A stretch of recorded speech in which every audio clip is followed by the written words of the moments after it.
juga ucapan terima kasih yang setulus-tulusnya saya sampaikan kepada seluruh rakyat Indonesia dimanapun kalian berada atas pelurusan sejarah Bung Karno tersebut.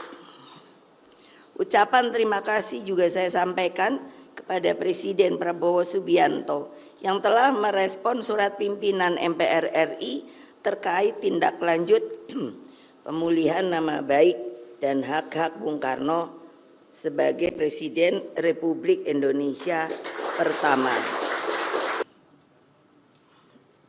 Assalamualaikum warahmatullahi wabarakatuh. Salam kasih sejahtera untuk kita semua. Shalom, Om Swastiastu, Namo Buddhaya, salam kedamaian rahayu. Marilah kita lebih dahulu bersama-sama memekikan salam nasional dan perjuangan kita. Salam Pancasila. Salam Pancasila. Merdeka! Merdeka! Merdeka! Alhamdulillah saudara-saudara, seluruh rakyat Indonesia yang saya cintai dan banggakan dimanapun kalian berada. Seluruh simpati anggota dan kader partai, khususnya yang berada di akar rumput partai. Rekan-rekan pers dan hadirin sekalian. Hari ulang tahun PDI Perjuangan ke-52 ini sungguh istimewa. Mengapa? Sebab setelah berjuang dengan penuh kesabaran revolusioner selama 57 tahun, sejak 1967 sampai tahun 2024, akhirnya atas kehendak Allah Subhanahu wa Ta'ala, sebuah keputusan yang luar biasa telah dikeluarkan melalui surat penegasan pimpinan MPR RI atas tidak berlakunya lagi TAP MPRS nomor 33 tahun 1967 tentang pencabutan kekuasaan negara dari Presiden pertama Bung Karno. Pimpinan MPR RI juga menegaskan bahwa tuduhan Bung Karno pernah berkhianat mendukung pemberontakan G30 SPKI tidak terbukti dan batal demi hukum. Karena tidak pernah ada proses hukum apapun yang dilaksanakan untuk membuktikan tuduhan tersebut hingga Bung Karno wafat tanggal 21 Juni 1970. Lama ya. Untung keluarga itu sabar. Kalau jangan kejadian gini lagi. Tapi kalau memang salah harus salah. Ini namanya politisasi.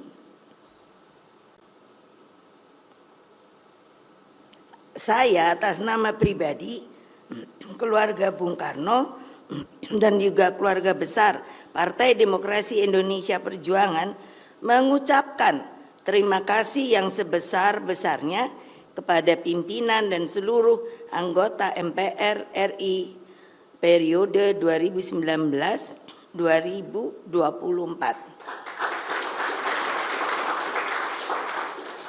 Kita ketahui bahwa MPR itu adalah singkatan dari Majelis Permusyawaratan Rakyat. Jadi adalah penjelmaan seluruh rakyat Indonesia. Karena itulah juga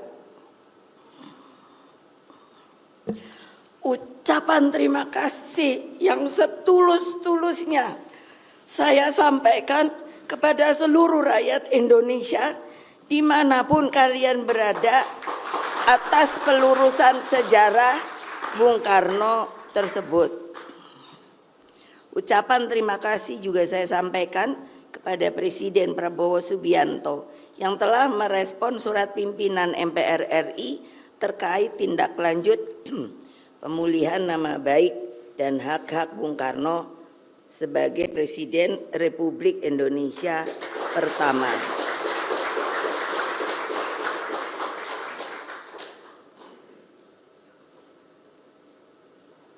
Kalau dipikir Bung Karno itu tahan banting ya.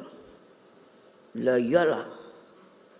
Waktu beliau itu kami keluarga tuh bingung. Saya mesti cerita karena apa? Ketika saya pergi ke Seknek untuk menanyakan bapak saya ini sebetulnya diapakan toh?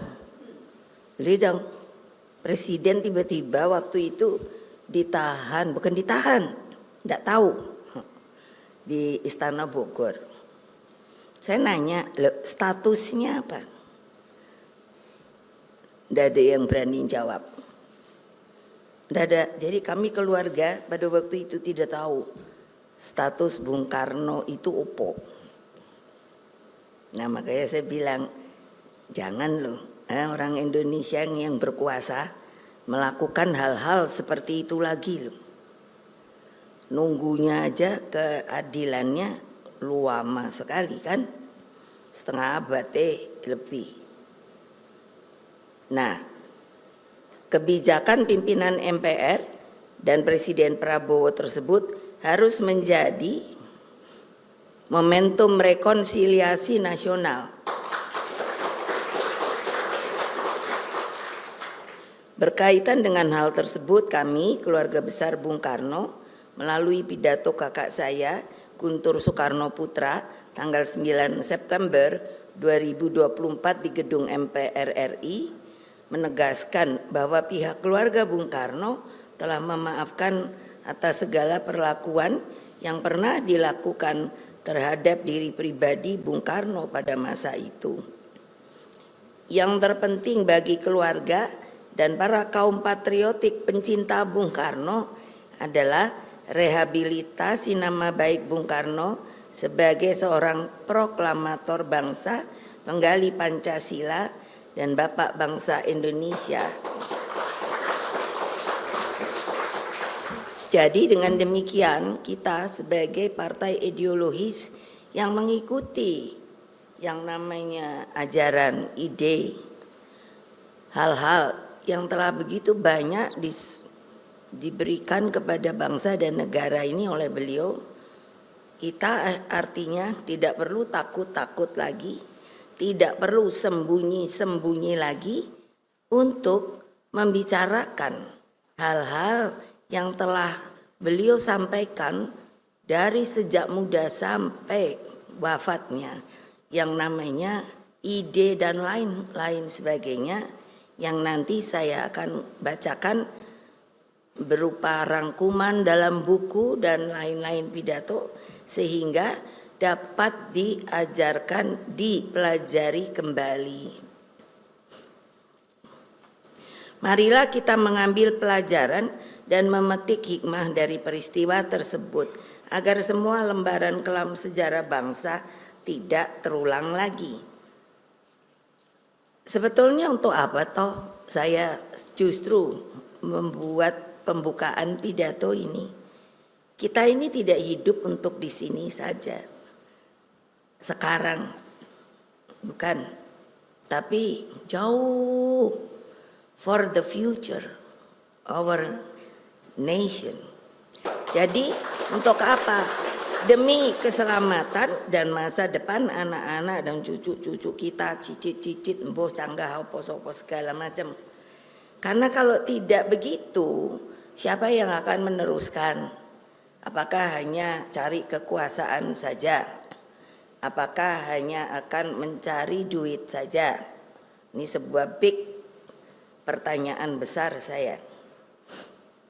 Pewarisan ini bukanlah hanya sekadar untuk anak cucu kita, namun bagaimana Indonesia mencapai kejayaannya dan abadi sepanjang masa.